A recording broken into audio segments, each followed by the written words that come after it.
And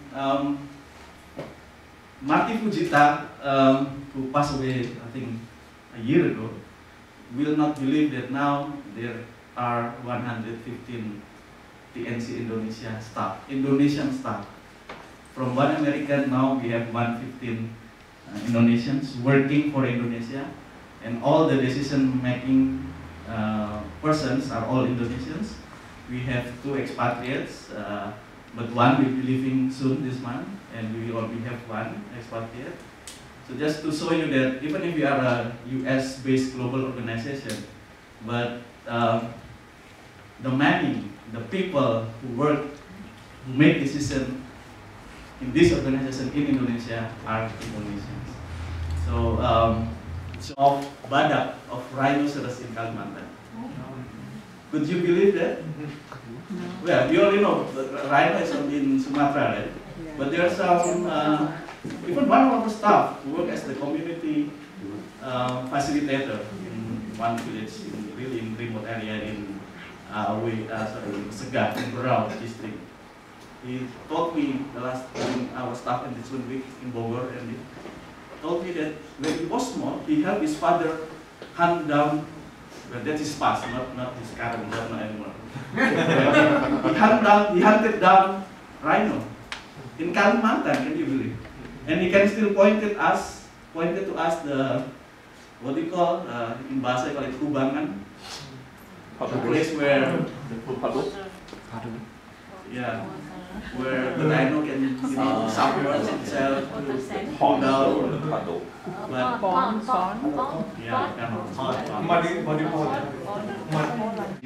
the Nature Conservancy.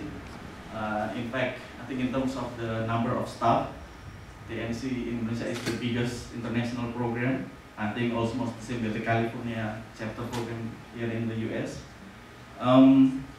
And as I mentioned before, the way we work in partnership with other stakeholders, with the government, with those ministries, with the provincial government, with the district government, also with the business sector, with the companies. Later on, there is some presentation about that.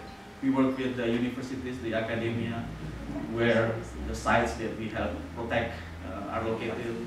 Bulawar. The threats are quite huge.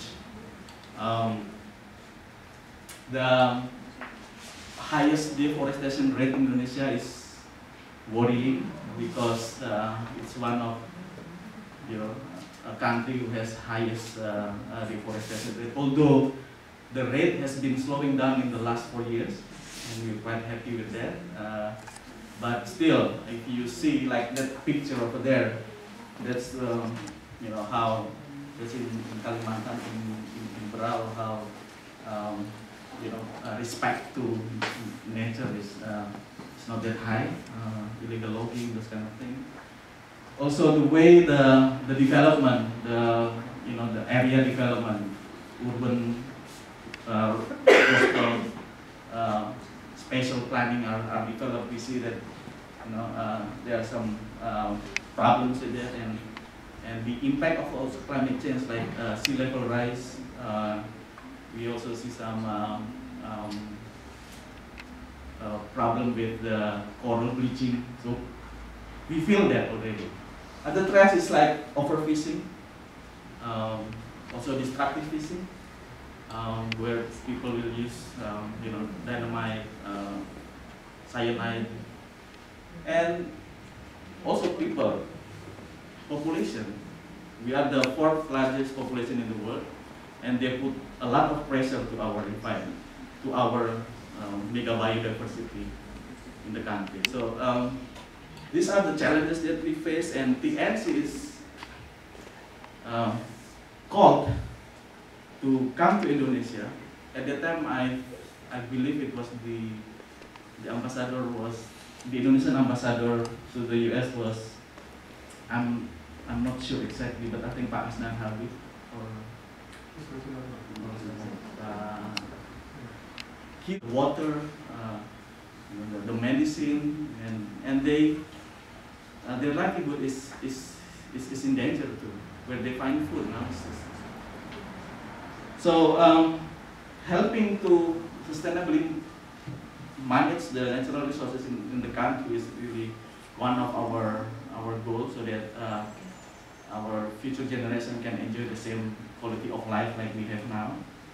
And that's why and we choose to offer and work on solution on those challenges in Indonesia.